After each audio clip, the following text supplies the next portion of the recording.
청취자 여러분, 안녕하세요. 너무나도 자랑스러운 놀라운 우리 역사, 대한민국의 역사를 알아보는 시간입니다. 오늘 여러분과 함께 나눌 이야기는 우리 가슴을 뜨겁게 만드는 정말 자랑스러운 이야기입니다. 바로 우리 조상님들께서 세계 최초로 만들어내신 금속 활자, 그 이름도 거룩한 직지심경에 관한 이야기입니다. 여러분, 학창시절에 이런 이야기 한 번쯤 들어보셨을 겁니다. 옛날 세계사 책에는 이렇게 적혀 있었지요. 독일의 구텐베르크라는 사람이 금속 활자를 처음으로 발명했다. 마치 그것이 변하지 않는 진리인 것처럼 말입니다. 우리도 그렇게 외우고 그렇게 시험을 봤습니다. 그런데 말입니다, 청취자 여러분. 우리 한국인이라면 누구나 가슴 깊이 새겨야 할 자랑스러운 진실이 있습니다. 구텐베르크보다 무려 78년이나 앞서서 우리 조상님들께서 이미 금속 활자로 책을 찍어내고 계셨다는 사실입니다. 생각해 보십시오. 서양 사람들이 우리가 인쇄술의 아버지다 하면서 자랑하던 그 순간보다 훨씬 이전에 우리 고려 땅 충청도 청주의 한 자그마한 절에서는 이미 반짝이는 금속 활자가 한 글자 한 글자 종이 위에 도장을 찍듯 새겨지고 있었던 것입니다. 얼마나 가슴 벅찬 일입니까? 얼마나 자랑스러운 일입니까? 우리 조상님들의 그 슬기와 정성을 떠올리면 절로 고개가 숙여집니다. 오늘 이 시간에는 그 위대한 직지심경의 탄생 이야기, 그리고 어떻게 그 진실이 머나먼 이국 땅에서 다시 우리 품으로 돌아오게 되었는지, 또한 그 작은 책 한 권이 왜 그토록 위대한지, 그리고 우리 조상님들께서는 어떻게 그런 놀라운 일을 해내실 수 있었는지, 마지막으로 그 이야기가 오늘을 사는 우리에게 어떤 교훈과 의미를 남기는지를 청취자 여러분과 함께 천천히 또 자세히 살펴보도록 하겠습니다.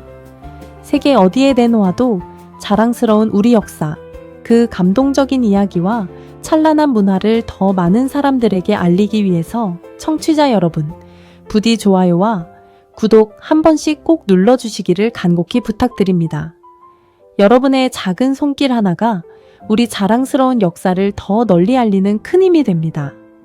우리 자녀들과 손주들에게도 이 빛나는 이야기들이 오래오래 전해져야 하지 않겠습니까? 자, 그럼 이제 본격적으로 이야기를 시작해 보겠습니다.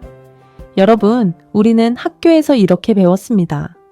옛날 옛적 책이라는 것은 정말로 귀한 물건이었습니다. 한 권의 책을 만들려면 사람이 일일이 손으로 한 글자 베껴 써야 했지요. 그러다 보니 시간도 한없이 오래 걸리고 책값도 어마어마하게 비쌌습니다. 양반집 자제가 아니고서는 책 한 권 구경하기가 하늘의 별 따기였던 그런 시절입니다. 그러다가 사람들은 나무판에 글자를 새겨서 도장 찍듯이 종이에 찍어내는 방법을 생각해냈습니다. 이것을 우리는 목판 인쇄라고 부릅니다. 우리나라에서 만든 그 유명한 팔만대장경이 바로 이 목판 인쇄로 만들어진 것입니다. 무려 8만 장이 넘는 나무판에 한 글자 한 글자 정성껏 새겨서 만든 위대한 작품이지요. 한 글자를 새길 때마다 한 번씩 절을 했다는 이야기가 전해옵니다. 그만큼 정성스러운 작업이었습니다.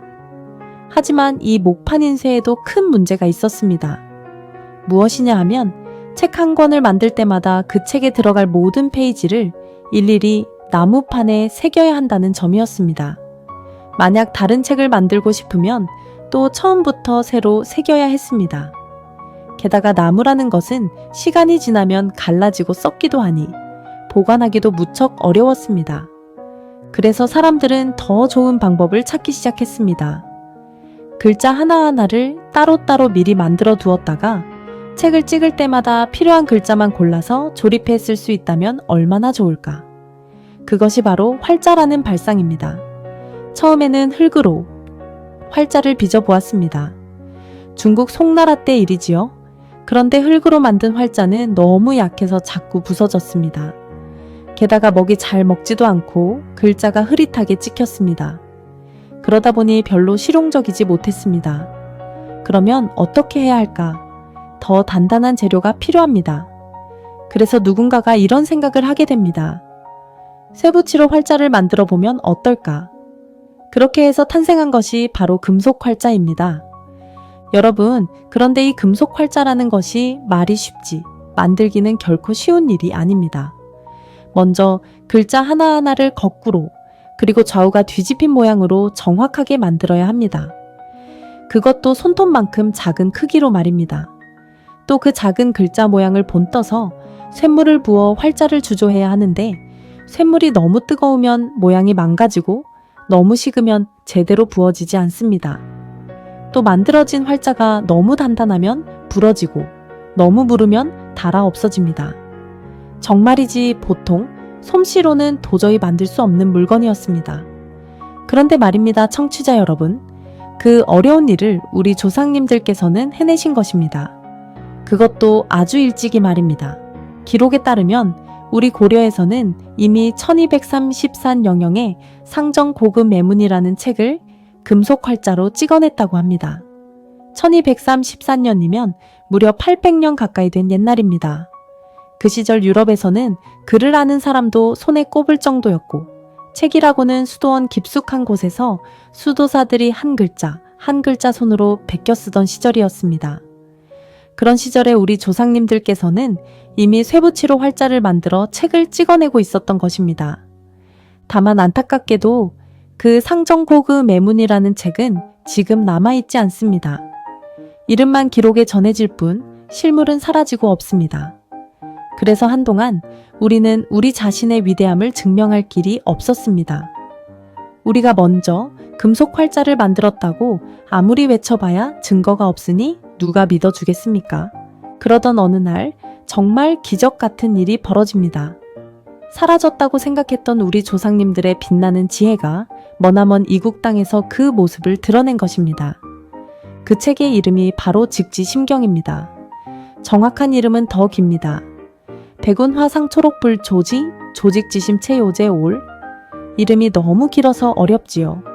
보통 줄여서 직지심체 요절이라고 부르거나 더 줄여서 그냥 직지라고 부릅니다. 청취자 여러분께서는 그냥 직지라고 기억해 주시면 됩니다. 이 직지를 만든 분은 백운화상이라는 큰 스님이십니다. 본명은 경안, 호가, 백운입니다. 백운, 흰 구름이라는 뜻이지요. 이름부터가 참으로 멋스럽지 않습니까? 백운 스님은 고려말 충청도 일대에서 활동하시던 큰 스님이셨습니다. 평생을 부처님의 가르침을 공부하시고 또 그것을 사람들에게 전하는 일에 바치신 분입니다. 이 백운 스님께서 부처님과 옛 큰 스님들의 가르침 가운데 정말 마음에 새겨둘 만한 좋은 말씀들을 골라 모으셨습니다. 깨달음의 핵심을 곧바로 가리킨다. 그런 뜻에서 직지심체라는 제목이 붙었습니다. 한자로 풀어보면 고들직, 가리킬지, 마음심, 본체체, 그러니까 곧바로 마음의 본체를 가리킨다는 깊은 뜻이 담겨있는 책입니다. 백운 스님은 1372년에 이 책의 내용을 완성하셨습니다. 그러나 안타깝게도 그분은 이 책이 인쇄되는 모습을 직접 보지 못하시고 세상을 떠나셨습니다. 1374년에 입적하신 것이지요. 향년 77이셨습니다. 그로부터 3년 뒤 1377년의 일입니다. 백운 스님의 제자였던 석찬 스님과 달잠 스님, 그리고 묘덕이라는 비군이 스님께서 스승의 유지를 받들기 위해 뜻을 모았습니다. 우리 스승님께서 평생을 바쳐 정리하신 이 귀한 가르침을 더 많은 사람들이 읽고 깨달음을 얻게 하자, 그렇게 굳게 결심하신 것입니다. 그분들은 충청도 청주에 있던 흥덕사라는 작은 절에 모여 금속 활자로 이 책을 찍어내기 시작했습니다. 청주 흥덕사, 청취자 여러분, 이 이름을 꼭 기억해 주십시오. 세계 최초의 금속 활자 인쇄가 이루어진 그 거룩한 자리입니다. 1377년 7월, 그러니까 우리 음력으로 한여름이지요. 매미소리 가득한 그 무더운 여름날에 흥덕사 마당에서는 작은 풀무에서 시뻘건 쇳물이 졸졸 흘러나오고 정성껏 만든 활자틀에 한 방울 한 방울 부어졌습니다. 식어서 굳은 활자를 다듬고 또 다듬어 한 글자 한 글자 정성껏 판을 짜고 먹을 묻혀 종이에 찍어냈습니다. 그 과정에 참여하신 분들의 마음을 한번 헤아려 보십시오. 스승님이 남기신 유언 같은 글을 세상에 펴내는 일입니다. 한 글자라도 잘못되면 안 됩니다. 한 줄이라도 비뚤어지면 안 됩니다. 땀이 비오듯 흘러도 손가락이 되어 물집이 잡혀도 그저 정성을 다해 활자를 다듬고 또 다듬으셨을 것입니다. 어쩌면 한 글자 한 글자 새길 때마다 부처님을 떠올리며 합장을 하셨을지도 모릅니다. 그리하여 마침내 그 거룩한 책이 완성되었습니다. 직지심체 요절. 우리가 알고 있는 이 책은 본래 2권으로 되어 있는데 안타깝게도 지금 남아있는 것은 아래쪽 한 권뿐입니다. 위권은 어디로 갔는지 행방을 알 수 없습니다. 어디에선가 또 다른 위권이 우리를 기다리고 있을지도 모릅니다. 자, 그럼 이 직지가 만들어진 1377년이라는 해가 얼마나 대단한 해인지 한번 살펴보겠습니다. 서양에서는 독일의 구텐베르크라는 사람이 1455년경에 처음으로 금속 활자로 성경을 찍어냈다고 알려져 있습니다. 그 유명한 42행 성경이라는 것이지요. 한 페이지에 42줄로 글자가 들어가 있다고 해서 그런 이름이 붙었습니다. 이것을 두고 서양 사람들은 오랫동안 이것이 인류 최초의 금속 활자 인쇄물이다 하고 자랑해 왔습니다. 그런데 잘 보십시오. 우리 직지는 1377년에 만들어졌습니다. 구텐베르크의 성경은 1455년에 만들어졌습니다. 이 두 해를 빼보십시오. 자그마치 78년 차이입니다. 우리 조상님께서 무려 78년이나 앞서서 금속 활자로 책을 찍어내셨다는 말입니다. 78년이라는 시간이 어떤 시간입니까? 한 사람이 태어나서 늙어 죽을 때까지의 시간입니다. 손주가 또 손주를 보는 시간입니다. 그만큼 우리가 앞서 있었던 것입니다. 우리 고려에서 직지를 찍어내실 때 구텐베르크의 할아버지의 할아버지도 아직 태어나지 않았을 시절이었습니다. 그런데 청취자 여러분, 정말 안타까운 일이 있습니다. 이렇게 위대한 직지가 어쩌다 우리나라가 아니라 머나먼 프랑스 땅에 가 있게 된 것일까요? 이야기는 100여 년 전으로 거슬러 올라갑니다. 1880년대 우리 조선이 서양 나라들과 통상조약을 맺고 외국과 교류를 시작하던 무렵입니다. 1886년 조선과 프랑스 사이에 통상조약이 맺어집니다. 그러면서 프랑스 사람들도 조선 땅에 들어오게 되었지요. 그때 들어온 프랑스 외교관 가운데 콜레잉 드 플랑시라는 사람이 있었습니다. 이 사람은 조선 주재 프랑스 공사로 일했는데 우리 조선의 골동품과 옛 책에 깊은 관심을 가지고 있었습니다. 그래서 조선에 머무는 동안 또 한국을 떠난 뒤에도 우리나라의 옛 책과 도자기, 골동품 같은 것들을 부지런히 모았습니다. 그 가운데 직지심체 요절도 있었던 것입니다. 어떻게 손에 넣었는지는 정확히 알 수 없습니다. 어느 절에서 흘러나온 것을 누가 골동품 가게에 팔았고 그것을 콜랭 드 플랑시가 사들였는지도 모릅니다. 어쨌든 그렇게 직지는 콜랭 드 플랑시의 손에 들어갔고 그 사람이 프랑스로 돌아갈 때 함께 바다를 건넜습니다. 우리 직지가 그렇게 머나먼 이국 땅으로 떠난 것입니다. 그 뒤 직지는 1900년 프랑스 파리에서 열린 만국박람회에 처음으로 모습을 드러냅니다. 만국박람회라는 것은 세계 여러 나라가 자기 나라의 자랑거리를 가지고 와서 서로 보여주는 큰 잔치 같은 행사입니다. 그때 직지가 한국관에 잠깐 전시되었다고 합니다. 그 뒤 직지는 어떤 부유한 프랑스 사람에게 팔렸다가 그 사람이 죽고 나서 그 후손들이 프랑스 국립도서관에 기증을 했습니다. 그래서 우리 직지는 프랑스 국립도서관, 정확히는 동양문헌실이라는 곳에 깊숙한 석에 잠들게 되었습니다. 거기서 우리 직지는 무려 수십 년 동안 아무도 그 진가를 모르는 채 조용히 잠들어 있었습니다. 책장에 그저 한 권의 동양고서로 꽂혀 있었던 것입니다. 그 누구도 이것이 인류인쇄 역사의 보물이라는 사실을 알아채지 못했습니다. 여러분, 만약 이대로 직지가 영영 잠들어 있었다면 어떻게 되었을까요? 우리는 영영 우리 조상님들의 위대함을 세상에 증명할 길이 없었을지도 모릅니다. 구텐베르크가 인쇄술의 아버지라는 그 말이 영원히 진리처럼 굳어졌을지도 모릅니다. 그런데 말입니다. 청취자 여러분, 하늘은 우리를 버리지 않으셨습니다. 그 깊은 잠 속에 있던 직지를 마침내 깨워 일으킨 한 분이 있었으니 바로 박병선 박사님이라는 분입니다. 세계 어디에 내놓아도 자랑스러운 우리 역사, 그 감동적인 이야기와 찬란한 문화를 더 많은 사람들에게 알리기 위해서 청취자 여러분, 부디 좋아요와 구독을 꼭 한 번씩 눌러주시기를 다시 한번 부탁드립니다. 여러분의 그 작은 정성이 모이고 모여 잊혀질 뻔했던 우리의 자랑스러운 이야기들을 더 많은 분들께 전할 수 있는 큰 힘이 됩니다.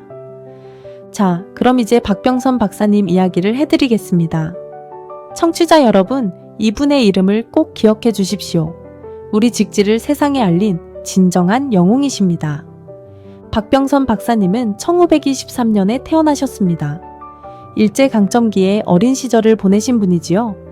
어려서부터 머리가 비상하시고 특히 역사와 책을 좋아하셨다고 합니다. 그 어려운 시절에도 공부를 게을리하지 않으시고 마침내 서울대학교 사범대학을 졸업하셨습니다. 그런데 박병선 박사님께는 큰 꿈이 있었습니다. 우리나라 밖으로 나가서 더 넓은 세상을 보고 싶다, 더 깊이 공부하고 싶다, 그런 꿈이었습니다. 그러나 그 시절에 한국 여성이 외국으로 유학을 간다는 것은 거의 하늘의 별 따기 같은 일이었습니다. 1555년 박병선 박사님은 마침내 프랑스 유학길에 오르십니다. 한국 여성으로서 프랑스 유학을 간 첫 번째 분이라고 알려져 있습니다. 그것도 자비로 말입니다. 가족들의 만류를 뒤로하고 단신으로 머나먼 프랑스 땅을 밟으셨습니다. 파리에 도착하신 박 박사님은 소르본 대학교에서 역사학을 공부하셨습니다. 그러던 중 유학길에 오르시기 전 우리나라의 큰 어른이셨던 이병도 박사님께서 박 박사님께 한 가지 부탁을 하셨다고 합니다. 박양, 자네가 프랑스에 가면 꼭 좀 찾아주게. 병인양요 때 프랑스 군대가 강화돼서 약탈해간 우리 외교장각 도서들이 어디에 있는지 말일세. 병인양요라는 것은 1866년, 그러니까 흥선대원군 시절에 프랑스 함대가 강화도를 침략한 사건을 말합니다. 그때 프랑스 군대는 강화도에 있던 외교장각이라는 왕실 도서관에서 수많은 귀한 책들을 불태우고 또 일부는 자기들 나라로 가져갔습니다. 그 책들의 행방을 박 박사님께 부탁하신 것이지요. 박병선 박사님은 그 부탁을 마음 깊이 새기셨습니다. 그리고 프랑스에서 공부하시는 동안 학업에 매진하시면서도 틈만 나면 프랑스 국립도서관을 찾아가셨습니다. 동양문헌실, 그 깊고 어두운 서고에서 한 권 한 권 책을 들춰가며 우리나라 책을 찾아 헤매셨습니다. 여러분, 한번 상상해 보십시오. 끝없이 늘어선 책장들, 곰팡이 냄새 가득한 어두운 서고, 그 안에서 작은 동양 여성 한 분이 돋보기를 들고 한 권 한 권 책을 살펴보고 있는 모습을 도와주는 사람도 없습니다. 그 누구의 격려도 없습니다. 그저 우리나라의 잃어버린 보물을 꼭 찾고 말겠다 하는 그 한 가지 마음으로 묵묵히 책장을 넘기고 또 넘기셨습니다. 그렇게 몇 해의 시간이 흘렀습니다. 1967년의 어느 날이었습니다. 박병선 박사님은 늘 그렇듯 동양문헌실에서 책을 살펴보고 계셨습니다. 그러던 중 한 권의 책에 눈길이 머물렀습니다. 표지에 백운 화상 초록불 조직 지심책 조제 올이라고 적혀있는 작고 낡은 책 한 권이었습니다. 박 박사님은 떨리는 손으로 그 책을 펼쳐보셨습니다. 그리고 마지막 페이지에 이르러 깜짝 놀라셨습니다. 그곳에는 이렇게 적혀 있었던 것입니다. 선광 7년 정사 7월 1 청주 목의 흥덕사 주자인시. 선광이라는 것은 그 시절 중국 명나라의 연호입니다. 선광 7년, 침 정산년이라는 것은 1377년을 가리킵니다. 그러니까 1377년 7월 청주의 흥덕사라는 절에서 주자로 인쇄했다는 뜻입니다. 여기서 주자라는 말이 핵심입니다.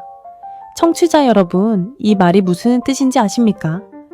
주자라는 것은 쇠붙이를 부어 만든 활자, 즉 금속 활자를 가리키는 말입니다. 이 한 줄이, 이 짧은 한 줄이 인류인쇄 역사를 송두리째 바꿀 수 있는 어마어마한 한 줄이었던 것입니다. 박 박사님은 그 자리에서 다리가 후들거리셨다고 합니다. 이게 정말일까? 이것이 진짜 1377년에 금속 활자로 인쇄된 책이 맞을까? 너무나 떨려서 그 책을 들고 한참을 서 계셨다고 합니다. 가슴이 두근거려서 잠을 이루지 못하시고 다음날 다시 도서관으로 달려가서 또 그 책을 펼쳐보고 또 펼쳐보고 하셨다고 합니다. 그러나 기쁨도 잠시였습니다. 박 박사님은 곧 더 큰 산에 부딪히셨습니다. 무엇이냐? 박 박사님이 이것이 세계 최초의 금속 활자, 인쇄본이다 하고 아무리 외쳐도 서양 학자들은 도무지 믿어주지 않는 것이었습니다. 동양의 작은 나라에서, 그것도 구텐베르크보다 78년이나 앞서서 금속 활자로 책을 찍어냈다고? 그게 말이 되는가? 자네 무슨 헛소리인가? 서양 학자들은 콧방귀를 뀌었습니다. 어떤 사람들은 박 박사님을 면전에서 비웃기까지 했다고 합니다. 당신네 동양 사람들은 자기 자랑이 너무 심하다. 그 책은 그저 목판본이거나 흙으로 만든 활자로 찍은 것일 거다. 금속 활자일 리가 없다. 그렇게 무시당했습니다. 여러분, 박병선 박사님의 그 마음을 한번 헤아려 보십시오. 얼마나 억울하셨겠습니까? 우리 조상님들의 위대한 업적이 눈앞에 있는데 아무도 믿어주지 않는 그 답답함이 어땠겠습니까? 외로운 이국 땅에서 가족도 친구도 없이 동포들의 응원도 닿지 않는 그곳에서 홀로 그 무거운 짐을 지고 계셨던 것입니다. 그러나 박 박사님은 포기하지 않으셨습니다. 그때부터 박 박사님의 진짜 외로운 싸움이 시작됩니다. 박 박사님은 도서관 일을 마치고 집에 돌아오시면 매일 밤마다 직접 활자를 만들어 보셨습니다. 도자기 활자, 나무 활자, 그리고 금속 활자. 가능한 모든 종류의 활자를 직접 만들어 보시고 그것으로 종이에 찍었을 때 어떤 흔적이 남는지를 일일이 비교하셨습니다. 인쇄된 글자의 모양, 먹이 번지는 모양, 종이에 박힌 자국, 글자 가장자리의 미세한 결까지 하나하나 살피셨습니다. 박 박사님께서는 학자가 아닌 그야말로 장인의 자세로 그 일을 하셨습니다. 손바닥이 까지고 손가락에 화상을 입어가면서도 멈추지 않으셨습니다. 작은 부엌 한 구석에 풀물을 들여놓고 한밤중에 쇳물을 부어가며 활자를 만들어 보셨습니다. 이웃 사람들이 도대체 저 동양 여자가 한밤중에 무슨 짓을 하고 있나 하고 수상하게 여길 정도였다고 합니다. 그렇게 모은 자료를 가지고 직지의 글자 하나하나와 비교하셨습니다. 보십시오. 이 글자는 분명 금속 활자로 찍힌 것입니다. 글자 가장자리에 이 매끄러운 선을, 글자가 약간 뜬 이 자국을, 이것은 나무로 새긴 것도 흙으로 빚은 것도 아닌 분명 금속으로 만든 활자가 남긴 자국입니다. 이렇게 차근차근 과학적인 근거와 증거를 모으셨습니다. 누구도 반박할 수 없는 단단한 증거를 차곡차곡 쌓아가신 것입니다. 그리고 마침내 1972년 세계도서의 해라는 행사가 파리에서 열렸습니다. 유네스코가 주관하는 큰 국제 행사였습니다. 박 박사님은 이 행사에서 직지를 정식으로 세상에 발표하셨습니다. 여기 한 권의 책이 있습니다. 이 책은 1377년 한국의 청주 흥덕사라는 절에서 금속 활자로 인쇄된 책입니다. 구텐베르크보다 78년이나 앞선 것입니다. 이것이 바로 인류 역사상 현존하는 가장 오래된 금속 활자 인쇄본입니다. 전시장이 술렁이었습니다. 처음에는 반신반의하던 학자들도 박 박사님께서 제시하신 방대한 자료와 과학적 분석 앞에서 차츰차츰 고개를 끄덕이기 시작했습니다. 결국 직지는 그 자리에서 세계인들에게 공식적으로 인정받게 되었습니다. 세계에서 가장 오래된 금속 활자 인쇄본. 이 명예로운 이름이 마침내 우리 직지에 붙은 것입니다. 청취자 여러분, 한 분 학자의 끈질긴 노력이 잊혀질 뻔한 우리 민족의 위대한 업적을 세상에 다시 살려낸 것입니다. 박병선 박사님께서 안 계셨다면 직지는 지금도 프랑스 국립도서관 어두운 서구에서 잠들어 있었을지도 모릅니다. 그 뒤 직지는 점점 더 큰 인정을 받게 됩니다. 마침내 2001년 우리에게 잊을 수 없는 그 해, 직지는 유네스코 세계기록유산으로 등재됩니다. 유네스코가 이것은 인류 전체의 보물이다 하고 공식적으로 도장을 찍어준 것입니다. 또한 우리 청주에는 직지 박물관이라는 것이 세워졌고 유네스코는 청주시와 함께 직지상이라는 상도 만들었습니다. 기록유산 보존에 큰 공을 세운 사람이나 단체에게 주는 상으로 한국 직지의 이름을 세계에 떨치고 있습니다. 작은 절에서 시작된 인쇄가 이제는 세계인이 우러러보는 영광이 된 것입니다. 자, 그럼 이제 청취자 여러분께서 가장 궁금해하실 만한 이야기로 넘어가 보겠습니다. 도대체 우리 고려는 어떻게 그 어려운 금속 활자 인쇄를 그토록 일찍 해낼 수 있었을까? 그 비결은 무엇이었을까? 여러분, 위대한 일이 그냥 어느 날 갑자기 하늘에서 뚝 떨어지는 일은 없습니다. 직지가 1377년에 만들어졌다는 것은 그 이전에 이미 우리 민족에게 그 일을 해낼 만한 깊고 두터운 기술과 문화의 바탕이 있었다는 뜻입니다. 그 바탕이 무엇이었는지를 하나하나 살펴보겠습니다. 첫째, 청동을 다루는 우리 민족의 솜씨가 세계 최고 수준이었습니다.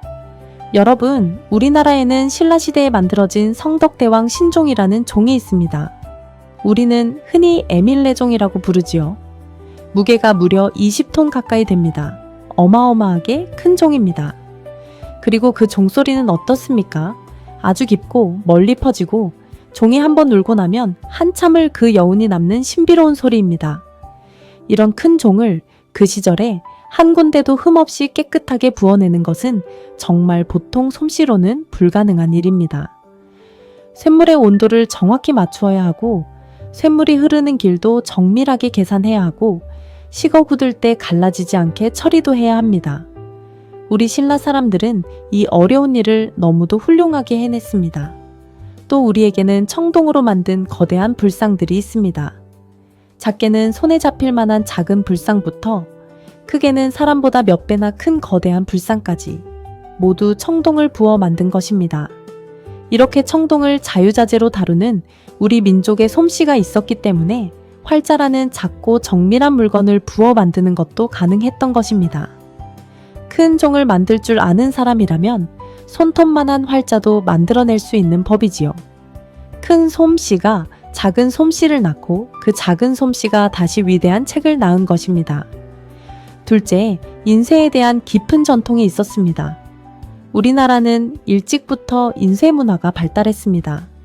신라시대에 이미 무구정광대다 할아니경이라는 세계에서 가장 오래된 목판 인쇄물이 만들어졌습니다. 약 1300년이 넘는 옛날의 일입니다. 그 시절 세계 어느 나라에서 이런 정교한 인쇄물을 만들 수 있었겠습니까? 우리 신라 사람들이 가장 먼저 해낸 것입니다. 그리고 고려시대에는 그 유명한 팔만대장경을 만들었습니다. 부처님의 가르침을 한 글자도 빠짐없이 새기겠다는 그 정성. 무려 16년에 걸쳐서 8만 장이 넘는 나무판에 한 글자 한 글자 정성껏 새겼습니다. 지금까지 700년이 넘는 세월 동안 단 한 글자도 틀린 것 없이 보존되어 있는 그야말로 인류의 보물입니다. 이런 깊은 인쇄에 대한 전통이 있었기 때문에 금속 활자라는 새로운 기술이 나왔을 때 그것을 책으로 발전시킬 수 있었던 것입니다. 갑자기 생겨난 솜씨가 아니라 수백 년에 걸쳐 쌓이고 쌓인 솜씨가 마침내 직지로 꽃피운 것이지요. 셋째, 종이 만드는 기술이 뛰어났습니다. 청취자 여러분, 우리나라의 거미 한지가 얼마나 우수한지 아십니까? 옛말에 비단은 500년을 가고 종이는 1000년을 간다 하는 말이 있습니다. 우리 한지는 정말로 1000년이 지나도 색이 거의 변하지 않고 부서지지 않습니다. 직지가 무려 650년 가까이 전에 만들어진 책인데 지금도 그 글자가 또렷하게 보이는 까닭이 바로 우리 한지 덕분입니다. 만약 종이가 좋지 않았다면 그 옛날에 인쇄되었던 글자들이 모두 흐려지고 사라져 버렸을 것입니다. 우리 조상님들께서는 당나무라는 나무의 껍질을 잘 두드리고 푹 삶고 정성껏 떠서 한지를 만드셨습니다. 그 한지에 먹을 묻혀 글자를 찍으면 먹이 번지지도 않고 글자가 또렷하게 살아납니다. 우리 한지가 아니었다면 직지의 그 또렷한 글자도 우리에게 전해지지 못했을 것입니다. 넷째, 먹을 만드는 기술도 훌륭했습니다. 좋은 인쇄를 위해서는 좋은 먹이 필요합니다. 너무 묽으면 글자가 번지고 너무 진하면 글자가 떡지듯 뭉칩니다. 우리 조상님들께서는 소나무를 태운 제인 송연이나 식물성 기름을 태운 재로 정성껏 먹을 만드셨습니다. 그 먹을 활자에 묻혔을 때 너무 흐르지도 않고 너무 마르지도 않게 딱 알맞은 정도로 묻어놨던 것입니다. 특히 금속 활자에 묻히는 먹은 목판에 묻히는 먹과는 달라야 합니다. 금속이라는 것은 표면이 매끄럽기 때문에 먹이 잘 묻지 않습니다. 그래서 금속 활자용 먹을 따로 만들어야 했습니다. 우리 조상님들께서는 이것까지도 다 해내셨습니다. 정말 놀라운 기술 아닙니까? 다섯째, 학문을 숭상하는 우리 민족의 정신이 있었습니다. 청취자 여러분, 무엇보다도 가장 중요한 것은 바로 이것입니다. 우리 민족은 옛부터 책을 하늘처럼 귀하게 여겼습니다. 책 한 권에 사람의 지혜와 정신이 담겨 있다고 믿으셨습니다. 그러니 그 책을 더 많이 만들어 더 많은 사람이 읽게 하기 위해 그 어려운 금속 활자 기술까지도 발명해내신 것입니다.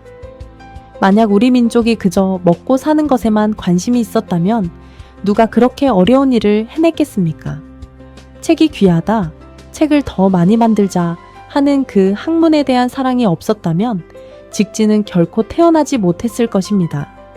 이렇게 5가지의 깊고 두터운 바탕이 있었기에 우리 고려에서는 세계에서 가장 먼저 금속 활자를 만들 수 있었던 것입니다.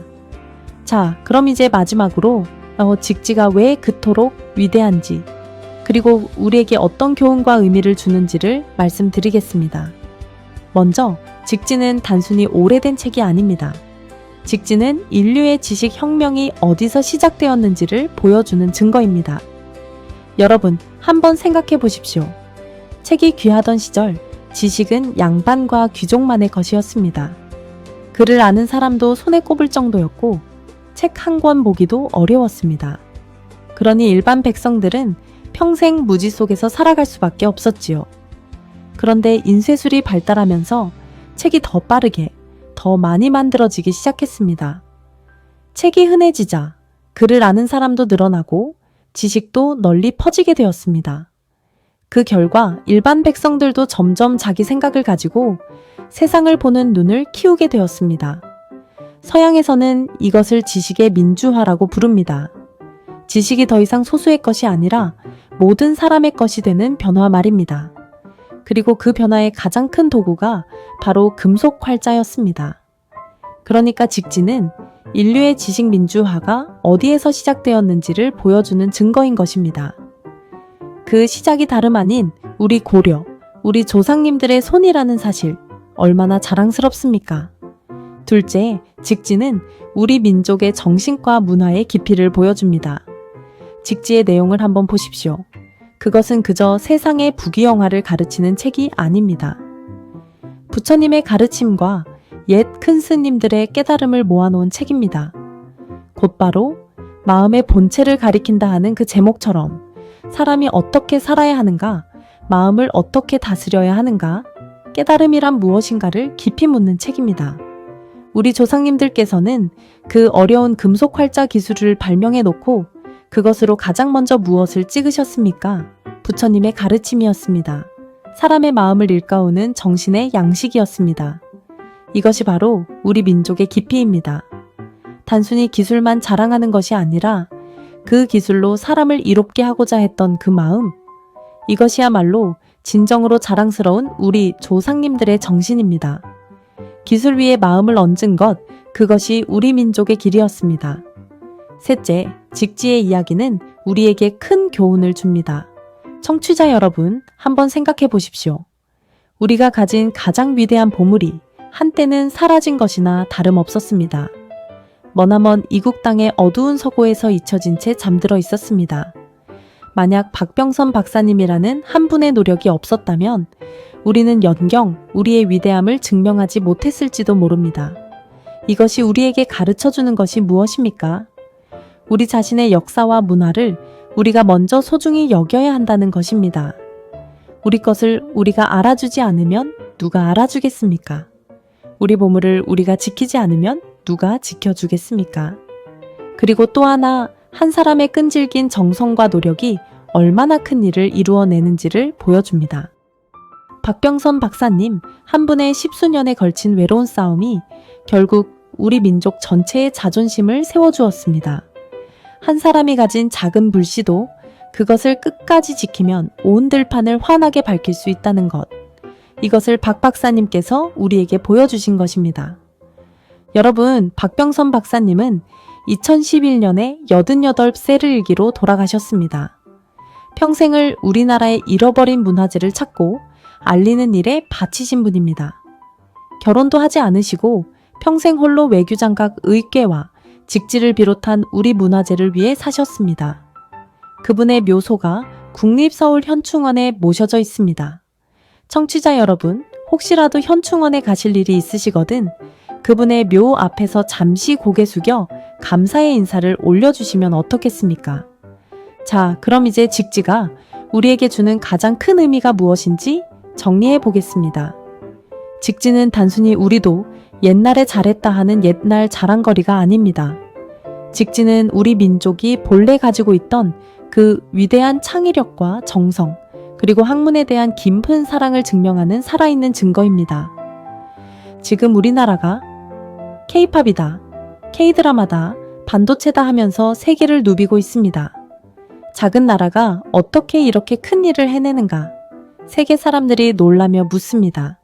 그 답이 어디에 있겠습니까? 바로 직지에 있습니다. 우리 민족은 본래부터 그런 민족이었습니다.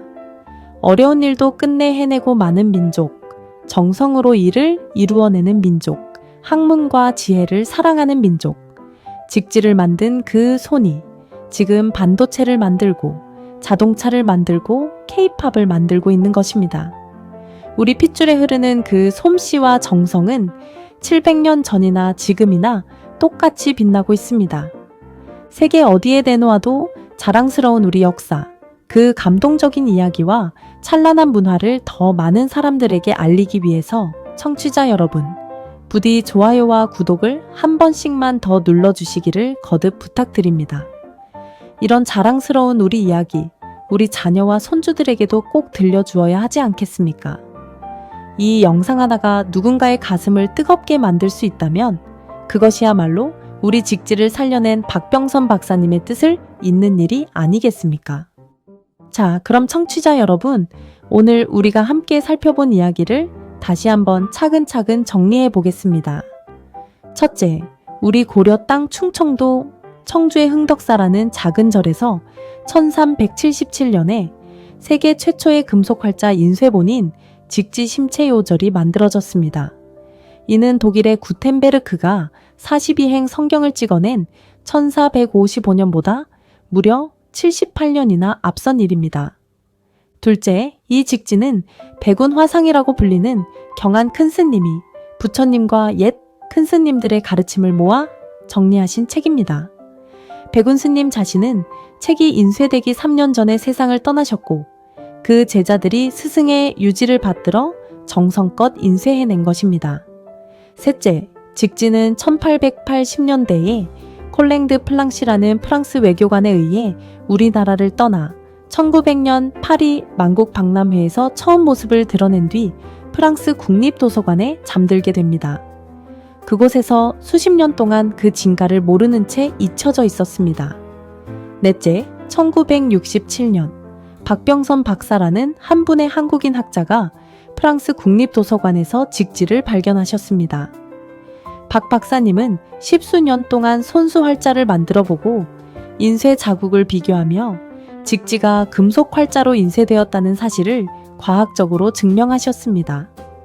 다섯째, 1972년 파리에서 열린 세계 도서의 해 행사에서 직지가 공식 발표되었고 마침내 2001년에는 유네스코 세계기록유산으로 등재되어 인류 전체의 보물로 인정받게 되었습니다.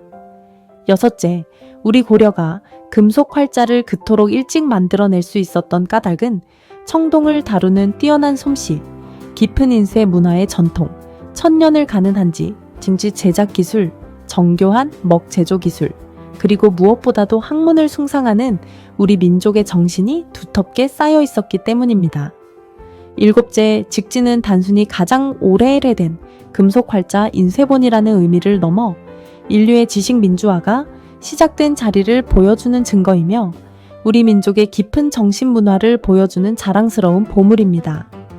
여덟째, 우리는 박병선 박사님 한 분의 끈질긴 정성과 노력 덕분에 이 위대한 보물을 다시 찾을 수 있었습니다. 우리 자신의 문화와 역사를 우리가 먼저 소중히 여겨야 한다는 큰 교훈을 직지의 이야기는 우리에게 가르쳐주고 있습니다. 청취자 여러분, 오늘 이야기를 들으시면서 우리 조상님들의 그 빛나는 솜씨와 깊은 정성을 다시금 느끼셨으리라 믿습니다. 작은 풀무에서 흘러나온 시뻘건 쇳물이 정성껏 만든 활자가 되고 그 활자가 종이에 한 글자씩 찍혀 한 권의 책이 되던 그 거룩한 풍경을 한번 떠올려 보십시오. 우리 핏줄에 그런 위대한 손길이 흐르고 있습니다. 우리는 그런 민족의 후손입니다. 그리고 또 한 분, 머나먼 이국 땅에서 홀로 우리 보물을 지켜내신 박병선 박사님. 그분의 외로운 등불이 없었다면 우리는 영영 어둠 속을 헤매고 있었을지도 모릅니다. 그 한 분의 정성을 가슴에 새기고 우리도 우리 자리에서 우리 것을 지키고 사랑하는 일에 게으르지 말아야겠습니다. 이 사실을 우리 자녀들에게, 우리 손주들에게도 꼭 들려주십시오. 얘야, 너희 조상님들께서는 세상에서 가장 먼저 쇠붙이로 글자를 만들어 책을 찍어내신 분들이란다. 그러니 너도 자랑스럽게 그리고 정성스럽게 살아가야 한단다. 그렇게 일러주십시오. 청취자 여러분의 가슴 한구석에 오늘 들으신 직지의 이야기가 작은 등불 하나로 켜졌으리라 믿습니다. 그 등불이 꺼지지 않고 오래오래 빛나기를, 그리고 그 등불이 또 다른 등불을 켜기를 바라봅니다. 놀라운 우리 역사 이야기는 오늘도 계속됩니다. 청취자 여러분, 그럼 다음 시간에 또 뵙겠습니다.